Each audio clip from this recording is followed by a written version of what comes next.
La siguiente presentación vamos a discutir un tema que puede ser denso o no. Vamos a tratar de hacerlo ligero o tan ligero como pueda ser posible. Vamos a hablar un poquitico lo que quedó faltando sobre la presión arterial y vamos a discutir un poco sobre el escenario clínico de la hipotensión, o cuando yo tomo la decisión de administrar soluciones cristaloides que siguen siendo el estándar, digamos, en el paciente hipotenso. ¿Qué tipo de soluciones debo utilizar o qué cuidados debo tener para hacer, digamos, una maniobra o una intervención adecuada?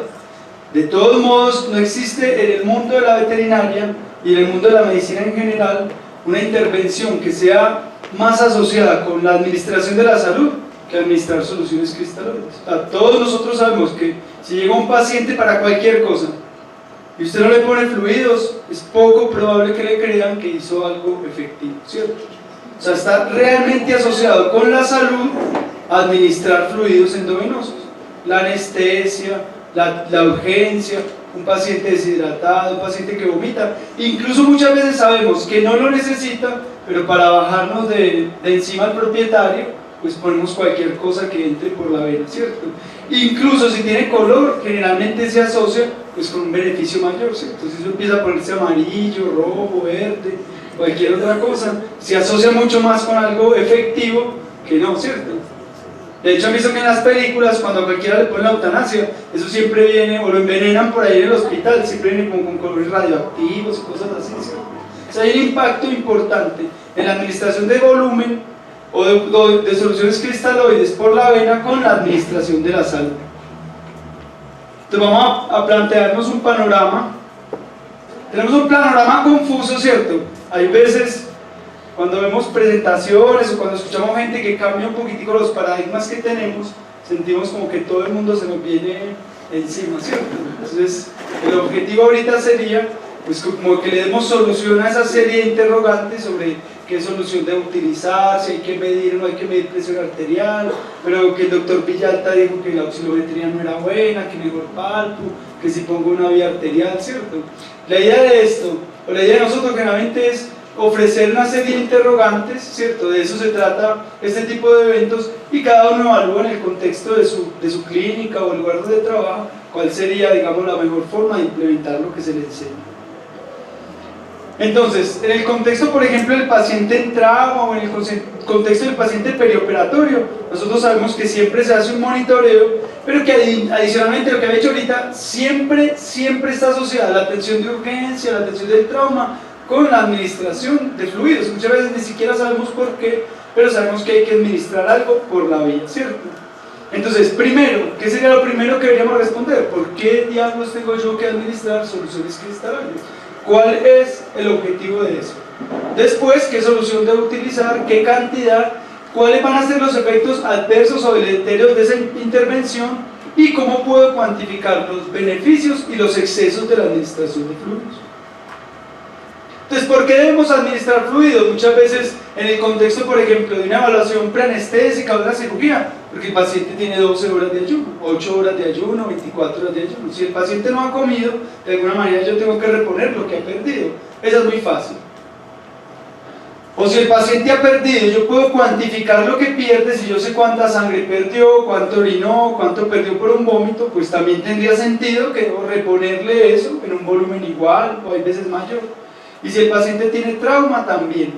Si tiene patologías, enfermedades renales, por ejemplo, pacientes como esos gatos que empiezan con densidades urinarias de 1012, 1015, que se orinan 3 veces lo que toman en agua, entonces ya sabemos que es un paciente que generalmente se va a beneficiar de la administración de soluciones cristaloides. Si yo lo voy a anestesiar, ya habíamos discutido un poquitico que todos los anestésicos en mayor o menor grado tienen un impacto sobre el sistema cardiovascular.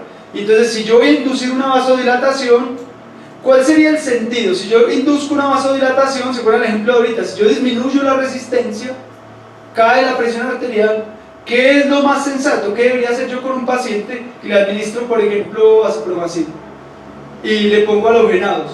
Los dos producen una potente vasodilatación. ¿Y qué debería hacer yo con ese paciente? ¿Qué piensan ustedes? ¿Cuál sería el sentido lógico si yo vasodilaté al paciente? ¿Qué le debo hacer? Vasocontraerlo, ¿cierto? ¿Cierto? No sé por lo que dijeron. ¿Sí, no? ¿Les quedó haciendo falta más cuy? ¿O fue demasiado cuy ya? Demasiado. ¿Están de acuerdo con que el sentido lógico debería ser disminuir el diámetro a través del capilar? Pero ¿qué hacemos nosotros normalmente cuando ponemos acipromicina y anestesiamos a un paciente con halogenados? ¿Administramos fluido o no? Controlar la hemorragia. Independiente del trauma, no estamos hablando todavía en el contexto del trauma, pero ¿cuántos de ustedes premedican los pacientes con acipromicina? ¿Y cuántos de ustedes anestesian pacientes con isoflurano? ¿Y cuántos de ustedes a los que anestesian con isoflurano les ponen fenilefrina o noradrenalina en vez de administrar una solución cristaloide? Ninguno, ¿cierto? O sea, el sentido lógico sería, si yo abrí el diámetro del capilar, debería cerrarlo. Pero para todos nosotros es más económico y más fácil, y como el perrito igual sale boleando la cola, es más fácil administrar una solución cristaloide. Y no estoy diciendo que esté mal hecho, pero miren que no es el sentido de lo que nosotros estamos haciendo. Si queremos contrarrestar los efectos de los anestésicos, deberíamos utilizar ¿cierto? O tendría más sentido utilizar algo que contrarreste los efectos farmacológicos, no una cosa que cambie el sentido, ¿cierto? Y finalmente los efectos cardiovasculares de la cirugía. Un paciente que pierde sangre por el trauma, por el procedimiento quirúrgico que se le va a hacer, de alguna manera necesita la reposición. Entonces hay que entender que también hay situaciones especiales, ¿cierto? Pacientes con enfermedades del lado derecho del corazón o pacientes con hipoalbuminemia que pueden presentar ya de por sí acumulaciones de líquido, ¿cierto? Que puede ser un incremento en la precarga por enfermedades cardíacas o que podría ser un paciente con enfermedad hepática, digamos, que tenga una disminución en la presión oncológica. Entonces hay situaciones especiales, pacientes con alteraciones hemodinámicas o con enfermedades metabólicas. ¿Por qué de utilizar entonces soluciones cristaloides? En emergencias hay 3 indicaciones importantes para administrar soluciones cristaloides: porque el paciente está hipovolémico, porque el paciente está hipotenso o porque el paciente está deshidratado. No son sinónimos. Yo puedo tener un paciente hipovolémico, pero no necesariamente hipotenso, ¿cierto? ¿Qué habíamos dicho ahorita? Yo tengo a Pipe y entonces él se comió un cuy que yo me quería comer, yo me pongo bravo, lo corto y se empieza a exsanguinar. Felipe empieza a perder sangre, yo le mido la presión arterial y ¿cómo creen que la voy a encontrar? ¿Alta, normal o bajita? Si yo lo acabé de cortar. Alta. Porque hay unos mecanismos de compensación. Entonces un paciente puede estar hipovolémico, pero puede estar normotenso, ¿cierto? ¿Y qué pasa con la señora que está caliente? Que había dicho ahorita César. ¿Qué pasa con el paciente que tiene una disminución en la resistencia vascular, que está febril? ¿Cómo tiene el volumen ese paciente? Habíamos dicho que estaba bueno, ¿cierto? ¿Se acuerdan del ejemplo? El paciente que estaba con volumen alto, pero que aún así estaba hiperdinámico. ¿Cómo era el volumen? ¿Cómo era el volumen de ese paciente? Alto. ¿Pero qué le faltaba a ese paciente? Le faltaba resistencia. Entonces, ¿cómo está la presión arterial de ese paciente? Baja. Entonces, mire que no todo es sinónimo. Estas 3 nosotros tendemos a confundirlas o utilizarlas de forma indiscriminada, pero son fenómenos específicos y son fenómenos clínicos específicos. Y un paciente puede estar deshidratado, pero no necesariamente tiene que haber perdido la presión arterial. Puede estar deshidratado y normotenso. Siempre nos enseñaron entonces que había un objetivo para la presión arterial, para la entrega, digamos, para el sistema cardiovascular, que era la perfusión. No es más que el transporte entonces de los sustratos que necesita el intersticio, que en este caso sería oxígeno, sería glucosa, aminoácidos, pero que también el sistema cardiovascular se tiene que llevar por la circulación venosa, pues los desechos del metabolismo celular del intersticio, que serían entonces el CO2, los hidrogeniones y todos los otros desechos metabólicos. ¿Qué es entonces la perfusión? Es un equilibrio, un balance entre la entrega de energía y de sangre por parte del sistema cardiovascular y un consumo de oxígeno por parte de cualquier célula del organismo. Recuerden que hay una selectividad, que el sistema simpático es capaz de seleccionar un lecho vascular favorito, como sería por ejemplo el cerebro, el mismo corazón, y que hay otros que no pertenecen como a la rosca, digamos, del sistema cardiovascular, que clásicamente son el sistema hepatoesplácnico, la piel y el riñón también. El riñón es un órgano que, a pesar de que nosotros siempre sabemos lo importante que es la perfusión para el riñón, que es un órgano que si se hipoperfunde se muere más rápido de pronto que el mismo intestino, la piel, que aguantan más tiempo sin flujo, pero que no pertenece a la rosca del sistema cardiovascular. A él, cuando le quieren cortar la circulación, se la cortan fácilmente. ¿Qué hace el riñón? Pues él tiene su propio sistema para garantizarse la perfusión, que es el sistema renina-angiotensina-aldosterona, que es efectivo, pero que no es tan rápido como el sistema cardiovascular o como el sistema neuroendocrino. Entonces, contenido arterial de oxígeno depende de qué, pues de cuánto oxígeno haya, o sea, la perfusión va a depender de cuánto oxígeno haya y de la presión arterial. O sea, que la presión arterial es un determinante importante de la perfusión.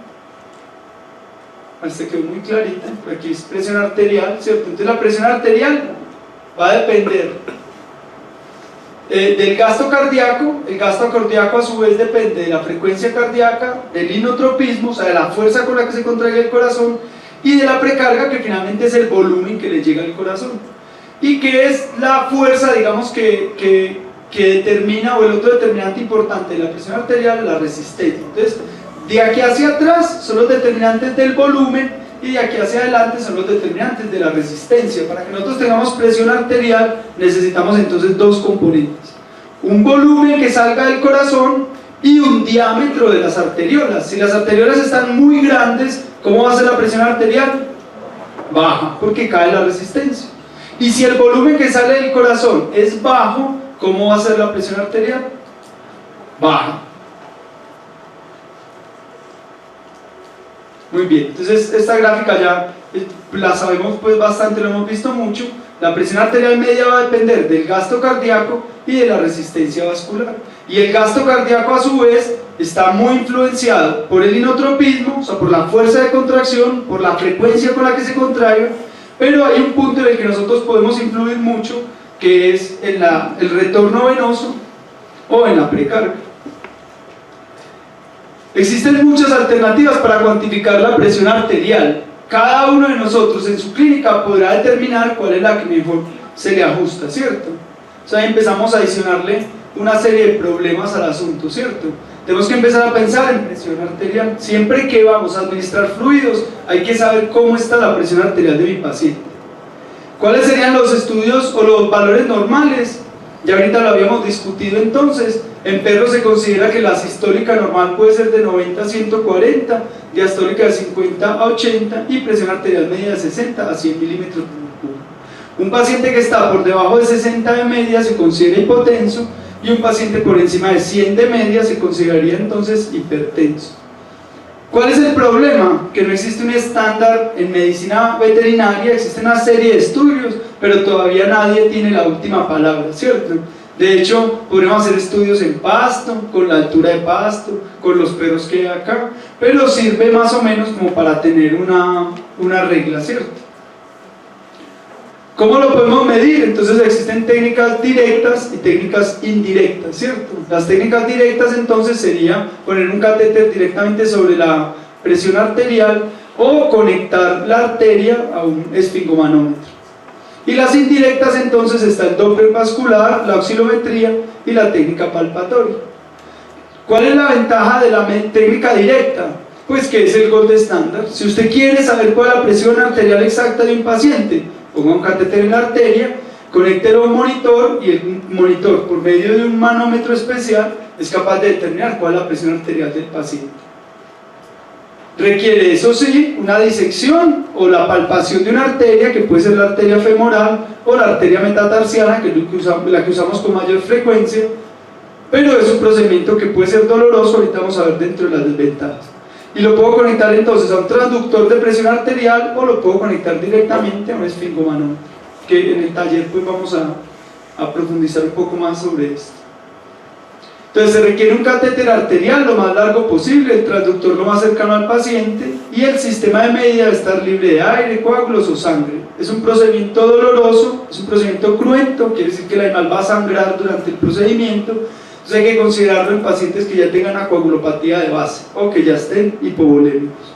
Es un procedimiento invasivo y es un procedimiento costoso, pero yo ese costoso lo dejo entre paréntesis, porque primero es un costo que no necesariamente tenemos que asumir nosotros en un 100%. Si yo sé que mi paciente necesita un monitoreo invasivo constante de la presión arterial, no es un costo que yo voy a asumir, es un servicio que yo voy a ofrecer, y nosotros por los servicios cobramos, ¿cierto? Cuando usted va a hacer una consulta de ginecobstetricia y le dicen, ay, mire, es que yo necesito saber si mi perra está preñada o no está preñada, eso no es como cuando mi mamá atendía consulta, que ella palpaba y decía si estaba o no estaba y cobraba la consulta. Nosotros ahora cobramos la consulta de ginecobstetricia, pero hacemos una ecografía, ¿cierto? ¿Estamos de acuerdo? Entonces, si yo le digo al propietario, mire, yo necesito saber cómo es la presión arterial del paciente y para hacerlo tengo que poner un catéter y utilizar un monitor, pues yo le puedo dar un costo al monitoreo de la presión arterial. ¿Por qué? Porque es un servicio que yo necesito para que el paciente esté bien y no estoy obligado a regalarlo, ¿cierto? Entonces, puede ser una inversión. ¿Cuánto vale un ecógrafo? Hay de 3 a 10 millones de pesos. Una ecografía, entre 20 y 30 mil pesos. Ustedes saben que ya hay muchos estudios que le hacen a uno los vendedores de equipos y usted en 8 meses libra un ecógrafo.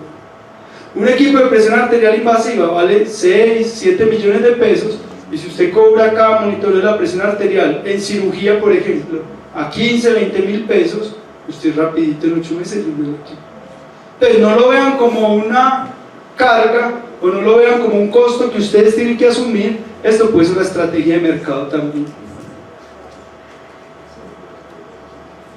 Medición de la presión arterial. Entonces, ventajas de la medición directa: es exacta, es repetible y se puede usar también para tomar muestras de sangre. Si yo necesito hacer gases arteriales, directamente desde el catéter puedo tomar la muestra.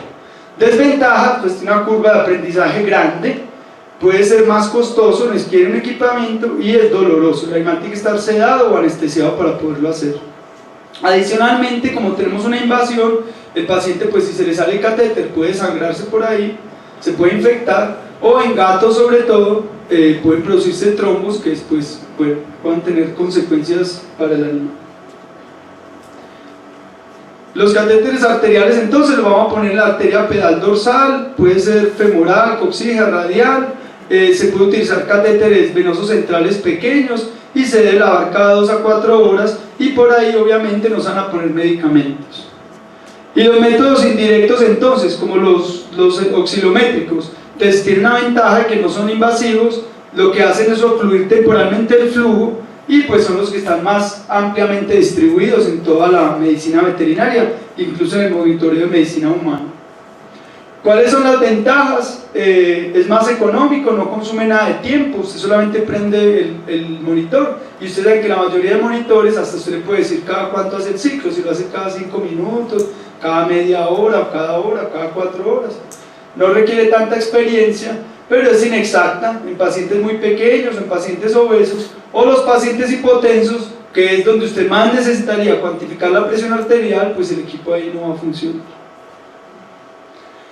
Resulta que nosotros definimos por cualquiera de estos métodos que el paciente está hipotenso o que el paciente necesita una administración de fluidos. Muy bien, ahí sigue lo otro que vamos a responder. Ya sabemos que la hipotensión nos determina, la hipotensión, la deshidratación o la hipovolemia nos determina una condición para pensar en soluciones. ¿Qué solución vamos a utilizar? Y de pronto yo no les puedo responder qué solución exacta van a utilizar, pero sí les puedo dar unas herramientas para entender cuáles no y en qué momento no se deben utilizar. Entonces aquí hay un resumen más o menos de todas las soluciones. Quiero que hagamos énfasis en una solución que es la solución más ampliamente distribuida en el mundo entero. ¿Cuál es la solución que más se utiliza, que ustedes más utilizan? Lactato de Ringer. ¿Y la segunda que más utilizamos? El cloruro de sodio. ¿Cómo le decimos nosotros al cloruro de sodio? ¿Solución qué? Fisiológica. Y entonces es una solución fisiológica. ¿Por qué? Porque cuando ellos consideraban el salino, ¿cierto?, consideraban los niveles de sodio, sabían que tenía 154 miliequivalentes de sodio, y eso pues se acercaba a las condiciones del plasma. Pero lo que a todo el mundo se le olvidó era la cantidad de cloro que tenía. Entonces es mucho más fisiológico. Por ejemplo, el lactato de Ringer, aunque se queda bajito en sodio, pero tiene muy poquito cloro. Los niveles de cloro normales en el plasma son más o menos 110, 112 miliequivalentes versus 154 que tiene el salino. Entonces aparece actualmente una nueva solución que está muy, digamos, de moda, y probablemente sea una moda, aunque hay muchos estudios que digamos, que están a favor de ella, que es el Plasma Light. Y el Plasma Light, ¿cuál es la ventaja? Que como fuente de tamponamiento tiene acetato, no lactato, que es mucho más fácil para las células del músculo, por ejemplo, transformarlo en bicarbonato, una fuente de energía. Tiene mucho más sodio que el lactato de Ringer, pero no tiene tanto cloro como la solución salina. Entonces por ahí aparecen unas claves de cuáles son las soluciones que yo debería escoger. ¿Cuáles son las soluciones que yo debería escoger? Que el sodio se acerque a los niveles del plasma, pero que el cloro no sea más alto que los niveles del plasma. ¿Por qué? Porque el cloro finalmente es un ácido, y entonces lo que yo puedo incurrir, o lo que yo puedo generar en el paciente con una solución salina es una acidosis hiperclorémica. Y existen entonces las soluciones, por ejemplo, como hipertónicas, ¿cierto? Donde ya es evidente que tienen muchísimo más sodio y muchísimo más cloro de lo que tiene entonces el plasma. Aquí están entonces las contraindicaciones, por ejemplo, del cloruro de sodio, pacientes con enfermedad cardíaca, pacientes con enfermedades hepáticas o con acidosis metabólica. Si yo tengo un paciente que ingresa por trauma, lo habíamos dicho desde por la mañana, ¿cómo podría estar el pH de un paciente que tiene trauma? ¿Alcalino o ácido? Ácido. Y entonces una solución que estaría contraindicada en el paciente traumatizado es una solución que de base ya produzca una acidosis en el paciente. Por eso no se considera adecuado hacer reanimaciones de volumen en pacientes con trauma y que yo le vaya a poner cloruro de sodio. ¿Por qué ha habido tanta controversia sobre la solución a escoger? Primero, hay una influencia muy grande de la industria por promover soluciones que puedan ser más costosas, como las soluciones coloidales, por ejemplo, que en Estados Unidos es muy popular, el hidroxietil starch o la albúmina. Entonces las bolitas, lo que ustedes ven acá, son la cantidad de investigaciones que se han hecho, ¿cierto? Entonces la mayoría de investigaciones se han hecho sobre los efectos del salino versus la albúmina, efectos del salino versus el hidroxietil starch, el salino versus las gelatinas, pero miren que no hay muchos estudios del salino, por ejemplo, versus el Ringer o versus el Plasma Light. Esto es simplemente una forma como se mueven las investigaciones o los estudios, pues, como multicéntricos o los metaanálisis. Entonces lo que sabemos es que hay muchos estudios que comparan las soluciones coloidales versus el estándar, que es el salino, pero hay muy pocos estudios que comparan los efectos de cada uno de estos en situaciones muy especiales. Tenemos digamos, una reunión de consenso de la Sociedad Colombiana de Anestesiología, esto es de medicina humana, pero lo que ellos concluyeron, de acuerdo a la mejor evidencia científica, era, por ejemplo, que no había nada que demostrara que una solución coloidal era mejor que una solución cristaloide. Pero yo me quedo con una conclusión que dice que dadas las diferencias significativas en el costo y la escasa evidencia entre las soluciones coloidales o cristaloides, la gente recomendaría, o todavía se sigue recomendando en Colombia, en medicina humana, el uso de soluciones cristaloides isotónicas. ¿Por qué? Simplemente porque son más baratas. No existe otro argumento para preferir una solución coloidal. Hay unos estudios que van en contra de las soluciones coloidales por el tema de las reacciones alérgicas y el riesgo a sufrir insuficiencia renal. Vamos a mirar qué hay en veterinaria sobre eso, y hay un trabajo donde compararon el uso de hidroxietil starch y miraban los valores de creatinina en los perros después de que les ponían una solución coloidal. ¿Y qué encontraron? Esta es la mortalidad, y mire que la mortalidad fue igual. Y estos son los valores de creatinina, y vamos a ver que los valores de creatinina son iguales. Entonces en medicina humana sí hay un montón de estudios que pueden decir o que sugieren que hay riesgos de insuficiencia renal, pero los únicos trabajos hechos en medicina veterinaria comprueban que no hay riesgo de insuficiencia renal. O sea que si tuviéramos una solución coloidal y si pudiéramos tener acceso a ella, tampoco habría una contraindicación absoluta. Y con respecto a la administración de albúmina humana en perros, hicieron una serie de casos de 21 perros y solamente en uno, discúlpeme que como cambié de computador se me alteró mucho digamos, el tamaño de las imágenes, pero solamente en un perro de 20 encontraron reacciones alérgicas asociadas al uso de albúmina humana. Entonces también sería una solución que se podría utilizar. Con respecto al balance de cloro, y esto sí va en contra del uso de solución salina fisiológica en pacientes con trauma, en el mundo entero es la solución más ampliamente distribuida. Digamos que acá, afortunadamente, se hizo más popular el lactato de Ringer, pero no es una realidad universal. En el mundo entero, la solución que más se utiliza es el cloruro de sodio. Y está asociada entonces con riesgos de acidosis hiperclorémica, más riesgos de sobrecarga de fluidos y de edema intersticial. Estudios experimentales en animales sugieren que la hipercloremia induce una disminución en la tasa de filtración glomerular y una vasoconstricción en la arteriola aferente. Si yo tengo una disminución de la tasa de filtración glomerular y una vasoconstricción en la arteriola aferente, tengo más predisposición a acumular líquido dentro del espacio intravascular y posteriormente, recuerde que a los 45 minutos de usted poner una solución, ya casi toda está en el intersticio, entonces vamos a tener mucho más edema intersticial. Este es un estudio hecho en humanos, en voluntarios. Se dejaron administrar 2 litros de solución salina versus 2 litros de plasma light, que es la solución que yo les contaba ahorita, que es mucho más balanceada. Y entonces evaluaron, por ejemplo, después de 240 minutos, cuál era el peso de los pacientes. Y miren que los pacientes que tuvieron plasma light tenían un peso inferior a los pacientes que recibieron solución salina fisiológica.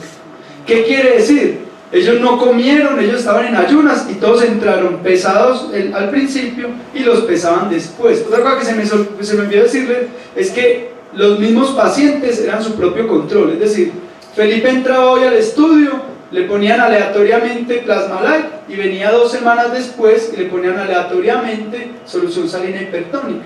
Entonces, todos los pacientes que recibieron solución salina hipertónica después de 240 minutos estaban más pesados. Quiere decir que tenían más agua dentro de su intersticio. Adicionalmente, tenían este es el vamos a mirar, es que ya no me acuerdo. Bueno, pero por ejemplo, variables como el peso, la tasa de filtración glomerular, todos los variables que se midieron en los pacientes, empeoró la tasa de filtración glomerular y disminuyó el volumen de orina en los pacientes con cloruro de sodio. Los metaanálisis que se han hecho sobre los estudios que favorecen las soluciones ricas en cloro versus balanceadas en cloro.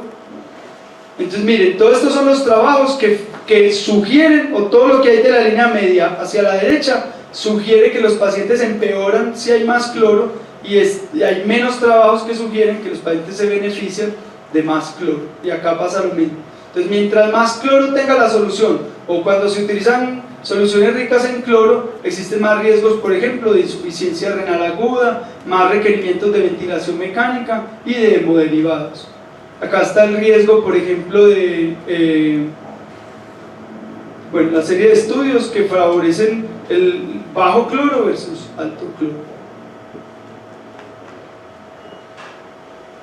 Riesgos entonces de insuficiencia renal aguda, hay una diferencia estadísticamente significativa en soluciones ricas en cloro, acidosis hiperclorémica obviamente, y por ejemplo los requerimientos de ventilación mecánica y los niveles de sodio. Entonces, los pacientes hipotensos se mueren, los órganos hipotensos no funcionan porque están hipoperfundidos. El primer paso para restaurar la perfusión de cada órgano es el retorno del volumen vascular, la resistencia adecuada y un transporte óptimo de oxígeno. Todos los pacientes se van a beneficiar de una solución. Ya sabemos que se va a beneficiar de una solución que esté balanceada, en este caso, en cloro, que no sea rica en cloro. Entonces ya tenemos un poquitico más de respuesta. Ahora sí, ¿cuánto le voy a poner? Está claro, y esto está pensado un poquitico en el miedo que tenemos hay veces de la hemodilución. El paciente que tiene hipotensión, hipoperfusión, así tenga una molécula de hemoglobina, está mejor con esa gramo de hemoglobina circulando por el torrente sanguíneo que con ella quieta, ¿cierto? Entonces yo tengo un paciente con hematocrito bajo, está hipotenso y solamente tengo en mi consultorio una bolsa de Hartmann, ¿se la pongo o no se la pongo? Se la pongo. Si no tengo más nada, se la pongo. Distinto es, así mire, usted tiene un super cirujano y adicionalmente tiene una bolsa de sangre, ya está claro, mejor la bolsa de sangre que la solución cristalina, ¿cierto? Pero si yo no pongo a mover ese poquitico de hemoglobina, si yo no hago que el sistema circulatorio se mueva, sino que dejo ese corazón pequeño ahí chapaleando, más fácil mi paciente se va a morir. Entonces, el hecho de que yo conozca los riesgos no limita el hecho de que tengo que utilizar una medida salvatoria, ¿cierto? Mañana cuando hagamos control de daños, de pronto va a quedar mucho más claro cómo se debe hacer la reanimación, o que ya no se hace escalonada, sino que transversalmente yo debo estar perfundiendo el paciente, controlando la hemorragia y probablemente administrando hemoderivados, o si no los puedo administrar, salvo la sangre del paciente y la utilizo como su propio mecanismo de reserva, ¿cierto? Yo puedo sacar sangre del abdomen de mi paciente o del tórax y utilizar esa sangre para salvarle la vida, si es una sangre que es de él, ¿cierto? Hay menos riesgo incluso de reacciones adversas. Muy bien, ¿cuánto le vamos a poner? Entonces ahí empieza el dilema, y un poquitico lo que hablábamos ahorita con César. Yo tengo que hacer un protocolo que puede ser el FOLS, o puede ser el protocolo que yo tenga en mi clínica para saber cuándo mi paciente se beneficia finalmente de la terapia de fluidos. Entonces hay unas guías, ¿cierto? Para saber, esas son las guías del 2013 de la Sociedad Americana de Anestesiología. Y ellos sugieren entonces, esto se volvió nada, sugieren entonces que todos los pacientes deberían recibir una dosis estándar de 3 a 5 ml por kilogramo por hora para la reposición de fluidos. Pero eso es si todos los animales fueran exactamente iguales, ¿cierto? ¿Cuál sería el llamado? ¿Qué es lo que nosotros deberíamos hacer? Dejar de utilizar todas estas reglas magistrales y estas dosis magistrales para la administración de fluidos e individualizar la terapia a lo que mi paciente necesita. Si quedó claro, y si nosotros empezamos a practicar el tema de la ecografía, yo sé que me llega un paciente que tiene un corazón pequeño, pero tiene colas de cometa, bueno, pero tiene un corazón pequeño. Entonces yo empiezo a administrar fluidos, ¿y qué es lo que yo esperaría? Que ese corazón crezca, ¿cierto?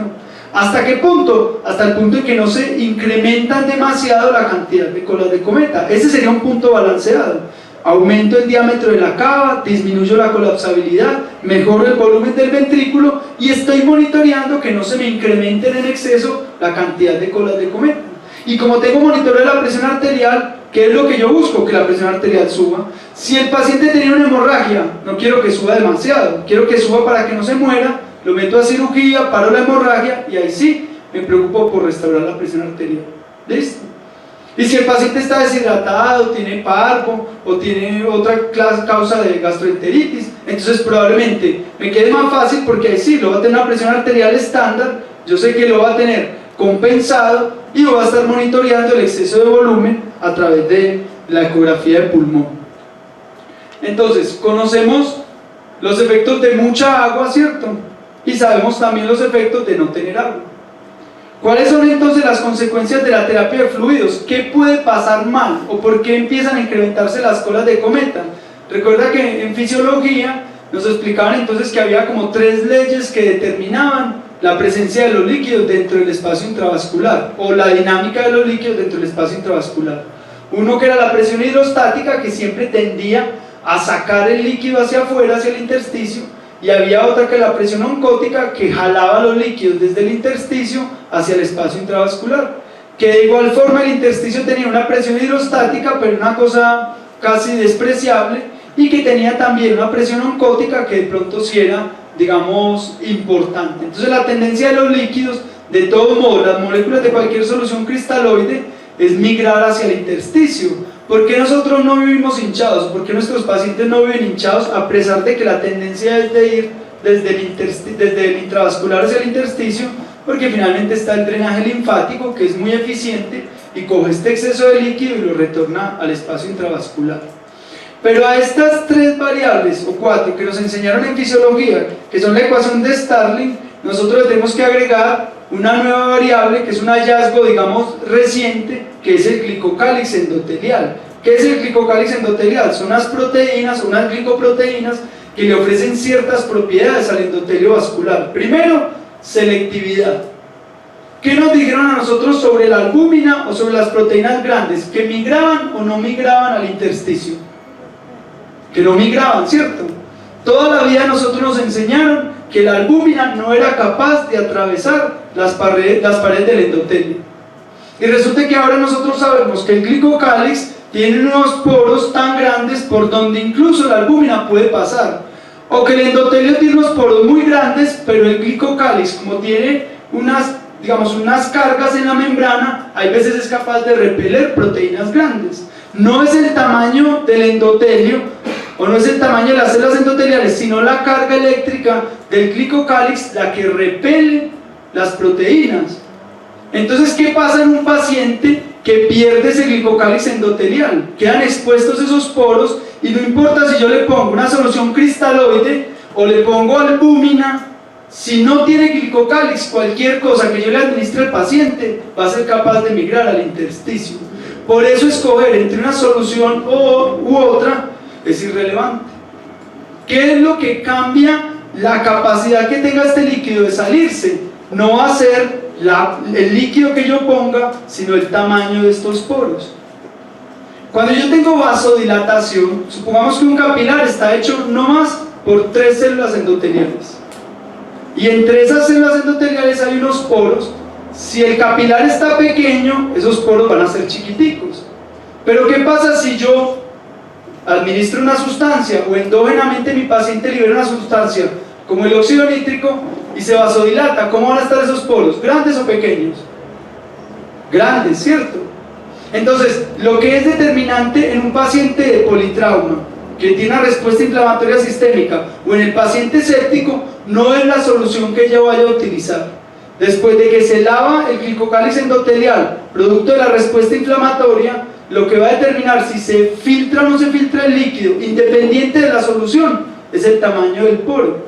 Por eso es que ahora hay una creciente necesidad o hay una tendencia a hacer administración mucho más temprana de soluciones vasopresoras. ¿Por qué? Porque ya sabemos que en el paciente que está bien de volumen, el paciente con una vena cava grande, el paciente con una diástole normal, pero con una sístole incrementada, el paciente hiperdinámico con buen volumen, administrar más volumen no le va a servir para nada. ¿Qué es lo que ese paciente necesita? Que el diámetro de estos capilares sea mucho más pequeño. ¿Se ven cómo se va conectando ahí toda la idea? ¿Cierto? Muy bien. Este trabajo se llama el trabajo FIST, que me parece a mí muy importante, porque es un trabajo que hicieron para la medicina humana, pero si ustedes se ponen a pensar, es un trabajo que aplica tal cual para la medicina veterinaria. Es un trabajo que hicieron en África con niños que podían tener infecciones, VIH, tuberculosis, ¿cierto? Malaria. Tecnología escasa, tenía que usarse con recursos de hospitales en África, donde no hay bombas de infusión, donde no hay ecógrafos, donde no hay electrocardiógrafos, donde no hay recursos para el monitoreo de la terapia de fluidos. ¿Y qué hicieron ellos? Entonces hicieron 3 grupos donde les ponían bolos de albúmina, bolos de cloruro de sodio y terapias, digamos, liberales de fluidos, ¿cierto? ¿Y qué fue lo que ellos encontraron? Entonces aquí está la mortalidad en los pacientes que recibían. Bueno, estas son las comparaciones: solución salina liberal versus no bolos, albúmina liberal versus no bolos, y cualquiera de las dos versus no bolos. Y lo que encontraron es que cuando usted administra de forma liberal, sin cuantificar, una solución cristaloide, o cuando administra de forma liberal, descontrolada, una solución coloidal, tiene un impacto, o sea, mata lo mismo la albúmina o la solución cristaloide si usted la da de forma liberal, así da una solución cristaloide de forma controlada. Quiere decir que los pacientes estaban mucho mejor si no se les daban bolos grandes de soluciones. Esta línea que ven aquí punteada hacia abajo eran los pacientes que recibían poco volumen, y las 2 líneas que se van hacia arriba, esta es la mortalidad de los pacientes al día 40 que recibían bolos grandes o digamos, soluciones no cuantificadas de albúmina y de solución salina. Entonces, mientras más volumen recibieron, independiente de la solución, más fácil era morirse. Y aquí está por cada una de las enfermedades. Entonces el grupo de la malaria, los pacientes que tenían en coma, los pacientes con acidosis, ¿cierto?, con hiperlactatemia, todos se morían más si recibían una gran cantidad de volumen versus una poca cantidad de volumen. ¿Cuáles entonces son los riesgos de administrar volumen y no cuantificarlo? Que se puede inducir un edema pulmonar o que se puede inducir un edema en las vísceras, y eso va a producir una hipertensión intraabdominal.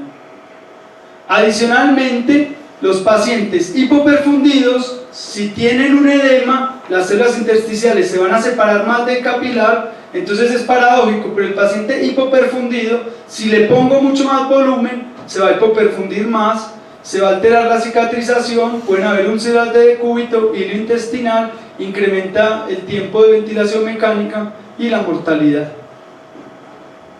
Esta es la famosa curva de Frank Starling, ¿cierto?, que es donde nosotros deberíamos situar nuestros pacientes para saber si se benefician o no se benefician de la terapia de fluidos. Todos los pacientes en una curva de volumen sistólico precarga, en la medida en que yo empiezo a incrementar la precarga, o sea que esto viene hacia acá, el volumen sistólico debería incrementarse. Pero hay un punto, volvamos al ejemplo del corazón. Tenemos un corazón que tiene hipovolemia. Recuerden que si tiene hipovolemia, entonces lo que vamos a ver es que un beso papilar, ¿cierto?, un fenómeno de hiperdinamia, y yo empiezo a ponerle volumen a ese paciente y solo me va a preocupar por el corazón, va a llegar un punto en que él se pone normodinámico, ¿cierto?, el volumen se va a volver adecuado. Pero ¿qué pasa si yo le sigo poniendo y le sigo poniendo y le sigo poniendo volumen a ese corazón? El corazón no se va a estallar, porque él incrementa el volumen, pero llega a un punto donde por más que usted le aumente la precarga, por más que usted le ponga suero, usted le va a seguir aumentando la precarga, pero el débito sistólico, o sea, la sangre que sale de ese corazón ya no va a incrementarse. Entonces ahí es donde entran a una fase plana de la curva de Frank Starling, o lo que nosotros llamamos un paciente no respondedor a la terapia de fluidos. ¿Por qué? Porque ya no le cabe más. ¿Para dónde se va a ir ese líquido? Ese líquido se va para el intersticio, incrementa la presión hidrostática y eso migra a un tercer espacio, pero ya no va a incrementar más el volumen sistólico. Es decir, cuando el gasto cardíaco ya está bueno, cuando la presión arterial ya está buena, usted ya no es capaz de llenar más el corazón, ¿cierto? Eso ocurre en el paciente sano, pero el paciente cardiópata o el paciente séptico puede que incluso en este punto ya se empiece a aplanar la curva, es decir, no tiene que llegar a una presión arterial normal, basta con que tenga una precarga normal para que el paciente ya empiece a extravasarse, ¿cierto? Está claro que hay fenómenos muy evidentes de pacientes hipovolémicos, hipotensos, hiperdinámicos que responden a fluidos. Yo les pongo suero y el paciente va a mejorar hasta que ya no se beneficia. Pero hay pacientes que están normovolémicos, hiperdinámicos e hipotensos, que era la señora caliente, ¿cierto? Pacientes que están bien de volumen, pero que aún así están hipotensos. ¿Por qué? Porque tienen los capilares dilatados y porque les falta resistencia vascular. Menos del 50% de los pacientes responde a fluidos. Eso es una primicia. Ya nosotros tenemos que empezar a pensar, no todos nuestros pacientes de hospital responden a fluidos. Y si el corazón no incrementa el gasto cardíaco, cuando yo mejoro la precarga, va a haber un encharcamiento y eso va a empeorar la perfusión, la entrega de oxígeno, va a producir un síndrome compartimental abdominal y un edema pulmonar. Los parámetros hemodinámicos funcionales han probado ser más confiables para determinar la respuesta del paciente a fluidos que los parámetros clásicos o estáticos. Entonces, lo que yo les decía, un paciente normal, yo empiezo a incrementar la precarga y el paciente me va a responder con un incremento en el débito sistólico.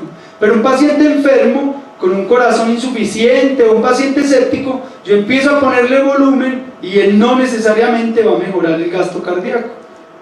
Para eso entonces hacemos uso de las interacciones cardiopulmonares, ¿cierto? Si yo tengo una presión intratorácica baja, si tengo un pulmón vacío, mi corazón trabaja normal, pero si yo tengo un pulmón inflado, va a haber una presión sobre la aurícula derecha y eso va a disminuir la sangre que entra al ventrículo y por lo tanto va a disminuir el débito sistólico. ¿Se entiende? Si yo inflo mucho el pulmón y el corazón Si yo inflo mucho el pulmón, habíamos dicho ahorita, la aurícula derecha y el lado derecho del corazón son áreas más complacientes, entonces si yo ocupo mucho espacio del tórax con el pulmón, voy a compensar eso con una pérdida de espacio en el ventrículo derecho, y al tener un ventrículo derecho con menos volumen, o una aurícula derecha con menos volumen, pues como la sangre que viene de aquí va al pulmón y el pulmón viene acá, tarde o temprano, la sangre que sale por acá va a disminuir. ¿Cómo puedo yo cuantificar eso? Si hay una curva de presión arterial, por ejemplo, en un catéter que tiene un monitor de presión arterial, yo puedo ver que el paciente tiene la curva y si yo empiezo a inflar más el pulmón con una bolsa de reservorio, con un embudo, con parámetros ventilatorios, lo que voy a ver es que estas curvas empiezan a ser mucho más pequeñas. Este es el mismo ejemplo usando la curva de pulso oximetría, que también sirve. Entonces miren el tamaño, concéntrense en el tamaño de las curvas, ¿cierto? Este es un paciente normotenso, tiene una curva de presión de pulso oximetría normal, y lo que vamos a hacer a continuación, con la ayuda de la bolsa de reservorio, es empezar a inflar con mucha más presión ese pulmón. O sea, vamos a hacer que el pulmón ocupe un espacio más grande en el tórax. Miren, de 10 centímetros a 15. Y miren lo que le pasa a esa curva. Se va aplanando, ¿cierto? ¿O no? Ahí soltaron otra vez el balón y van a ver como la curva otra vez volvió a ser grande. Ya va recuperando un poquitico la forma que tenía anteriormente. Entonces, si yo tengo un corazón que tiene curvas grandes, miren acá, y curvas pequeñas, ¿sí ven cómo se puso más grande ahora la curva? ¿Cierto? ¿Qué piensan de ese corazón? Es un corazón que tiene mucho o poco volumen. Si las curvas son grandes y son pequeñas, es lo mismo que pasaba con la vena cava. Cuando la vena cava era muy colapsable, tenía mucho o poco volumen. Tenía poco. Si yo tengo un corazón que se deja influenciar demasiado por el ciclo respiratorio, o sea que la ventilación lo influencia demasiado, es porque tiene poco volumen. En cambio, si yo tengo un paciente que yo lo ventilo y la curva no se modifica, es porque ya ese lado derecho del corazón, ¿cómo está? Está lleno de volumen. Ya esas venas cavas están suficientemente volemizadas, entonces son pacientes que se consideran poco respondedores, ¿cierto? Entonces, los pacientes que tienen mucha variabilidad, que tienen curvas grandes y pequeñas, se consideran pacientes respondedores a la terapia de fluidos. ¿Por qué? Porque tienen corazones complacientes, tienen corazones que les caben y que el pulmón los puede modificar. En cambio, si yo veo, esto aplicaría para la vena cava también. ¿Qué pasa si tenemos venas cavas poco colapsables? ¿Les cabe o no les cabe volumen? No les cabe, ¿cierto? Entonces aquí vamos a ver el mismo ejemplo con un paciente no respondedor. Mire que tiene curvas normales.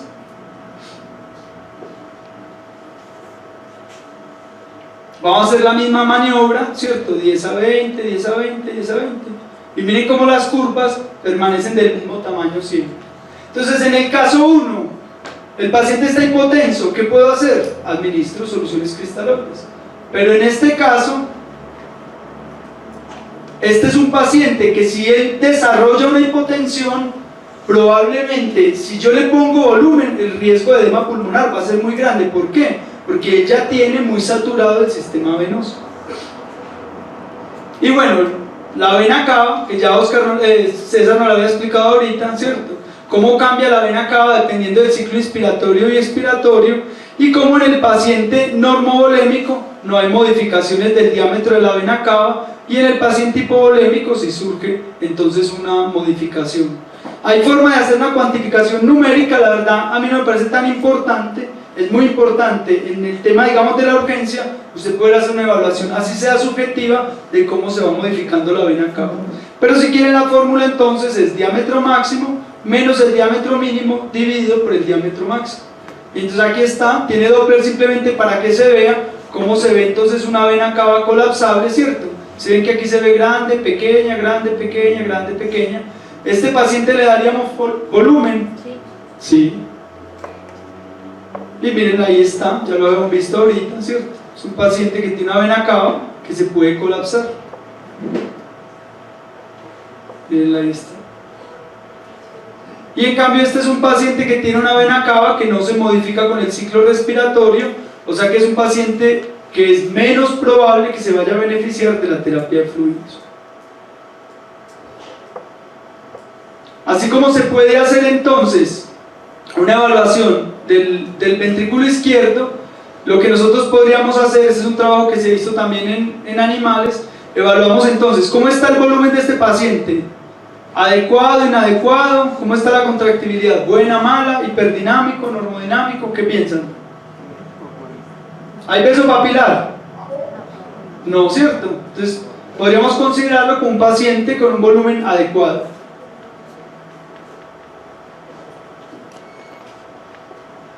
Hay un modo que es el modo M, un modo de movimiento. Entonces lo que nosotros vamos a ver, esto es lo que llamamos, bueno, es la forma como podemos cuantificar el volumen del ventrículo izquierdo.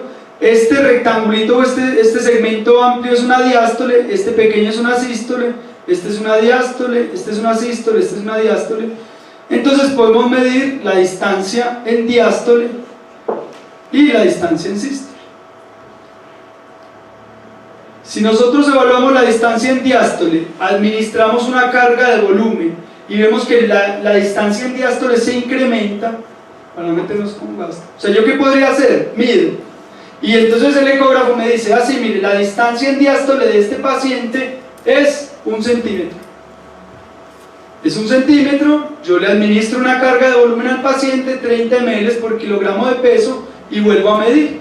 Si yo vuelvo a medir y ya no es 1 centímetro, sino que es 1.5, quiere decir que ese corazón me permitió una expansión de volumen, ¿cierto? Le cupo o pudo evidenciarse que le cabía. Pero si yo le administro los 30 ml por kilogramo y el corazón sigue siendo de 1 centímetro, yo ya sé que con ese paciente la estrategia de administrar volumen no sería significativa. ¿Se entiende un poquitico el concepto? O sea, yo vengo acá, que ya estas son cosas que podemos hacer. Adicionalmente hago un modo M para poder tener un valor numérico y dependiendo de la distancia que me dé, administro una carga de volumen y vuelvo a medir. Si mi paciente este valor se me incrementa, quiere decir que él tiene un corazón que es complaciente y que aceptó adecuadamente el volumen que yo le administré. Pero si el diámetro no se modifica y el paciente sigue, por ejemplo, hipotenso, yo ya sé que puedo seguirle poniendo como un loco fluidos y el paciente no se va a beneficiar. Ya eso es una necesidad de cambiar de estrategia y buscar más bien un medicamento que incremente el tono vasomotor, como la noradrenalina. También se puede hacer utilizando el Doppler y mirando entonces el tracto de salida de del ventrículo izquierdo, ¿cierto? Que es lo que se llama la integral de velocidad-tiempo de la aorta. Hacemos esto. Entonces, aquí se ve como incremento en el volumen telediastólico, también está asociado el incremento en el diámetro del ventrículo izquierdo, también está asociado con respuesta. Y hay una estrategia que se utiliza, bueno, no sé si se utiliza mucho, realmente clínicamente se utiliza muy poco, pero ya está muy entendida en medicina humana, que es el passive leg raising. A un ser humano, cualquiera de nosotros, nos pueden poner entonces el ecógrafo en la vena cava, ¿cierto? Y le levantan los pies. Y si a usted le levantan los pies y ven que su vena cava se modifica, o sea, si la colapsabilidad disminuye, cuando a una persona le levantan los pies, es como si le estuvieran administrando instantáneamente 300 o 400 centímetros cúbicos de sangre. Entonces a usted lo acuestan, le levantan los pies y evalúan la vena cava o evalúan el ventrículo izquierdo. Si el ventrículo izquierdo incrementa de tamaño, yo inmediatamente sé que a usted le caben 450 centímetros cúbicos. Entonces voy y se los pongo. Y yo ya sé que usted va a mejorar con eso. Si yo le levanto los pies y el corazón no se modifica o la vena cava no se modifica, ¿para qué diablo le voy a poner yo a usted una solución que después se la va a tener que sacar porque eso se va a caer en el intersticio? Entonces miren qué tan fácil podríamos nosotros saber que un paciente se va a beneficiar de la terapia de fluidos sin tenerse lo que administrar. Nosotros hemos tratado durante mucho tiempo de homologar la técnica de medicina veterinaria, pero todavía, yo no creo que sea imposible, pero todavía no hemos podido encontrar cuánto es el estándar o cuánto es el ángulo que se debe aplicar para que sufra una modificación significativa el corazón o para que sufra una modificación significativa la vena cava. Entonces, en conclusión, ¿qué es lo que se trata? De mirar en esta curva de Frank Starling como mi paciente, si yo le subo la precarga y él mejora, si yo le pongo volumen y el corazón crece, si yo le pongo volumen y la presión arterial se incrementa, si yo le pongo volumen, incrementa el volumen de orina, lo voy a clasificar como un paciente respondedor. Pero en cambio yo le pongo volumen y los parámetros no mejoran, cualquiera que sea mi instrumento de medida, una ecografía, una PVC, una presión arterial, si yo utilizo un instrumento y veo que pongo fluidos y el paciente no se beneficia, yo no debería seguir como un loco administrando y administrando y administrando fluidos. ¿Por qué? Porque después el que va a pagar las consecuencias es el paciente, no solo de la hipotensión inicial, sino de la sobrecarga de volumen. Ya va a tener que lidiar con una hipotensión que le indujo hipoperfusión y además con edema pulmonar o un edema visceral. La terapia de fluidos es una de las intervenciones, en conclusión, más frecuentes y la más frecuentemente menospreciada. Se debe realizar un análisis concienzudo de los beneficios y los efectos adversos de la terapia de fluidos aplicada a cada paciente. Las condiciones hemodinámicas especiales no contraindican la anestesia ni la terapia de fluidos. Un paciente cardiópata, si le da diarrea, un paciente con enfermedad mitral, con una relación aurícula izquierda de 2.2 o de 3, una auriculota gigante, si le da diarrea, ¿le puedo o no le puedo poner fluidos? Le tengo que poner, porque tiene diarrea. Pero entonces, ¿qué implica ese paciente? Que yo le tengo que poner fluidos, pero no es como poner una bolsa de suero y me voy a atender otra consulta. Yo a ese paciente tengo que cuantificarle la precarga, ponerle los fluidos y mirar si se beneficia o no se beneficia y cuándo empieza a hacer una contraindicación la administración de fluidos, ¿cierto? No hay evidencia en la medicina veterinaria sobre el beneficio de cada solución, sin embargo el uso de soluciones cristaloides balanceadas en cloro puede ser recomendable cuando se requiere una reposición de volumen. Acá en Colombia, apenas en mayo del año pasado, se empezó a distribuir el Plasma Light, pero digamos que comparado con las otras soluciones que tenemos todavía puede ser costoso, pero no sé si ustedes tengan soluciones de Corpaul acá, del San Vicente, ¿no? Bueno, en Antioquia hay una empresa que se llama Corpaul, y Corpaul provee soluciones para veterinaria también, y entonces tienen una que se llama solución multielectrolitos número 1, que funciona igual, o es el clon pues colombiano, digamos, de la solución Plasma Light. Muchas gracias.